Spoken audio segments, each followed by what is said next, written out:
And the marriage was fixed. She is a princess. A huge wedding was set up. Everybody in that region, whoever is who and who is who of the region, everybody assembled. In India, this is a tradition, the bridegroom will come with his party. Usually you will see today, he will come riding a horse and, big… They will show off their wealth and their… The bridegroom's people will come in full attire, showing off how they're better than the bride's people. But here, Shiva came, dreadlocked, matted hair, smeared from head to toe in ash, wearing the skin of an elephant which has just been slain, fresh skin, bleeding, dripping blood. And he came fully inebriated, completely stoned out, like that. And all his people, they're all demented and distorted beings. They're not in human form and they're making some nobody can understand kind of noises among themselves, a language that nobody can understand.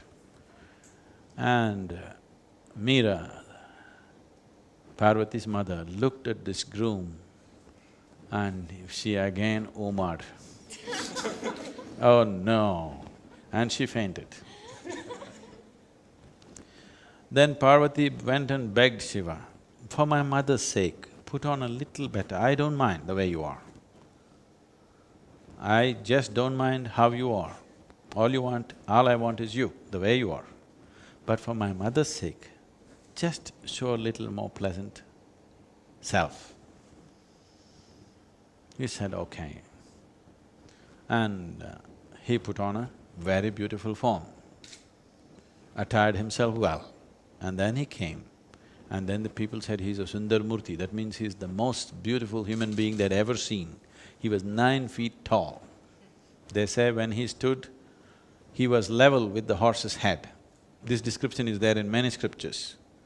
When he came down south, they said he was twice the height of an average woman.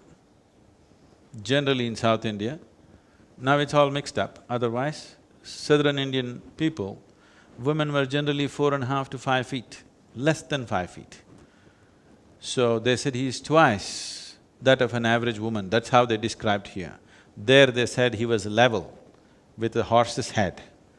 So approximately 9 feet tall man, the most beautiful man, and everybody was awestruck by his presence. Then he came and sat down. Marriage is to happen. When marriage is to happen in India, especially in this kind of weddings, the antecedents of the bride and the groom are spoken with great pride. The ancestry, where they come from, how pure their blood is and all that stuff. So for the bride, glorious things were said. Her father is the mountain king and many things were said about her. Now they asked, what about the groom? He simply sat quietly. He said nothing. And there were none of his relatives who could speak any language. All these other creatures who were with him, they made cacophonic noises. Then the bride's father was disgraced by this, a man without antecedents. How will he marry my daughter? Nobody knows where he comes from, who his parents are, what is his lineage. How can I give my daughter to this man? He rose up in anger. Then there was a sage, Narada, who had a single-stringed instrument called ektara. He just did tang, tang, tang.